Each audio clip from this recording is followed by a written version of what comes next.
Before we start the show, we want to take a moment to wish you all a wonderful and blessed Thanksgiving. And we at Citizens Defending Freedom are thankful for you, your support, your generosity, and your prayers. Happy Thanksgiving.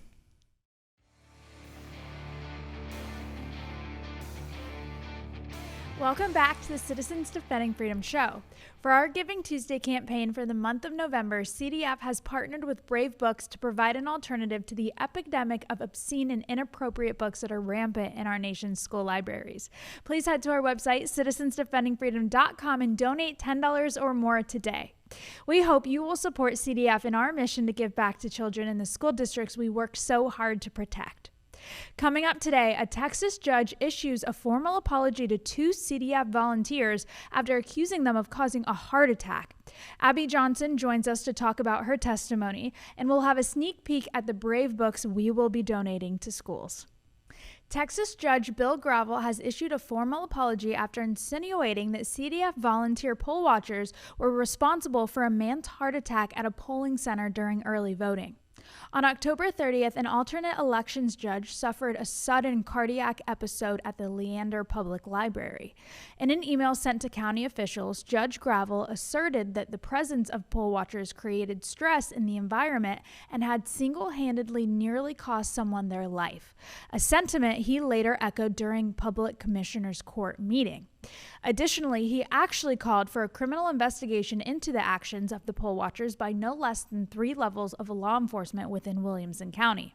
The poll watchers in question, CDF volunteers Dr. Laura Presley and Robert Bagwell, acted promptly upon realizing there was a crisis and worked to get help to save the judge's life. He is currently in stable condition and under medical treatment at a local hospital. The day after the event occurred, Judge Gravel made the wildly inaccurate accusations against the poll watchers at the local commissioner's court meeting. CDF volunteer Robert Bagwell, who was present at that meeting, publicly addressed Gravel's comments. Dr. Presley's attorney also addressed a letter to Judge Gravel highlighting the inaccuracies of Gravel's email and public statements. Thankfully, at the November Commissioner's Court meeting, Judge Gravel offered a formal apology to Mr. Bagwell and Dr. Presley by reading a prepared statement at the end of the meeting. Next, we had the privilege of sitting down with pro-life advocate Dr. Abby Johnson. Here's a sneak peek into our conversation. So, just to start off, could you go ahead and tell us a little bit about your story for those who don't know? Yeah, sure. I worked at Planned Parenthood for 8 years. I ended up being an abortion clinic director for them out at one of their facilities in the Houston affiliate. And got involved in college, didn't know much about Planned Parenthood, didn't know anything about Planned Parenthood, actually. Just got involved with them, believing that I was helping women, believing all of their talking points at the time, that they wanted to, keep abortion safe, legal, and rare, and they wanted to prevent abortion, all the things that we heard back then. We don't really hear that now. Mm-hmm. Now they're very forward-facing about their, just wanting to provide abortion, to be an abortion provider. Back then, it was not that. Mm-hmm. And so, got involved. I was young, naive, college kid, believing all of this, feminist jargon. And was there for a while. And there were a few things that last year that had really started to bother me. We had an abortion quota at the facilities, a certain number of abortions that we had to sell to women. But that last year I was there, I'd been told that we were going to double the abortion quota that had been set for us. And that was weird to me because I thought, wait a minute, I thought we wanted to reduce abortions, and now you're telling me we're going to double the quota. And there were just a lot of things. We were building this really huge facility in Houston, and 78,000 square foot abortion facility. We were going to be aborting babies through the 6th month of pregnancy. So we're talking about, viable babies, babies that can potentially live outside of the womb with medical intervention. And that had kind of been that that had been a line in the sand for me. You shouldn't take the lives of babies that can live on their own. And, I was going to be at a facility that was doing that. So there were a lot of things, but ultimately I ended up leaving after witnessing a live ultrasound guided abortion and seeing a 13-week-old baby struggle and fight for his life against the abortion instruments. And I'd never seen anything like that before.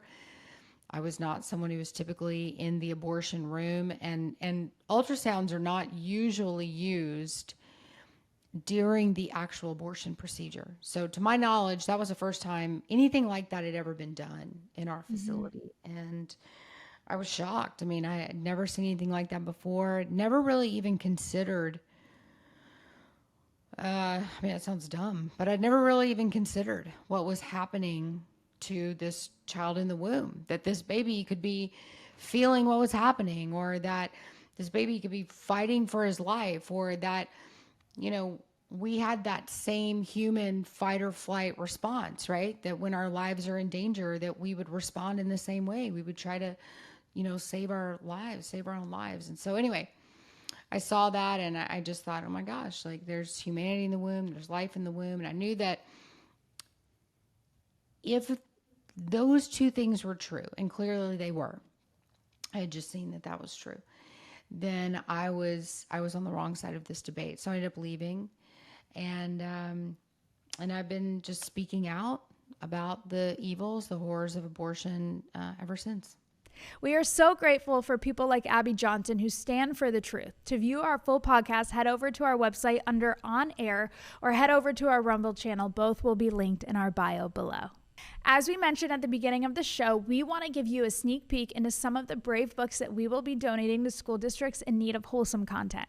Our first two books are by Kirk Cameron, As You Grow and Pride Comes Before the Fall. In As You Grow, Sky Tree starts as a small seed and grows into a massive tree, experiencing trials and triumphs along the journey.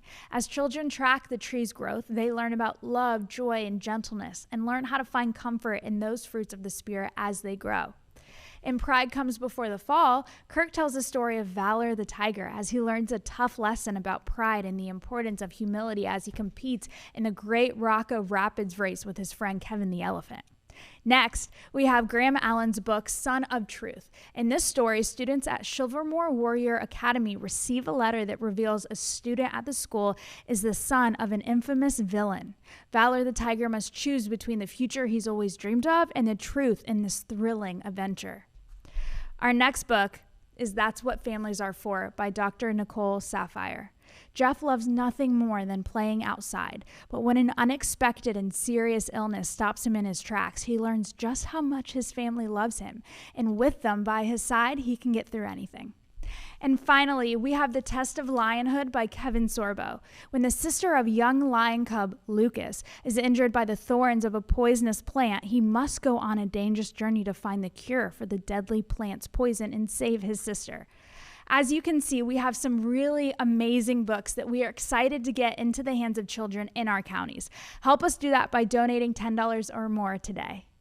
Before we go, we want to leave you with our inspirational Bible verse of the week. This week's verse is Psalms 37:4. Take delight in the Lord, and he will give you the desires of your heart.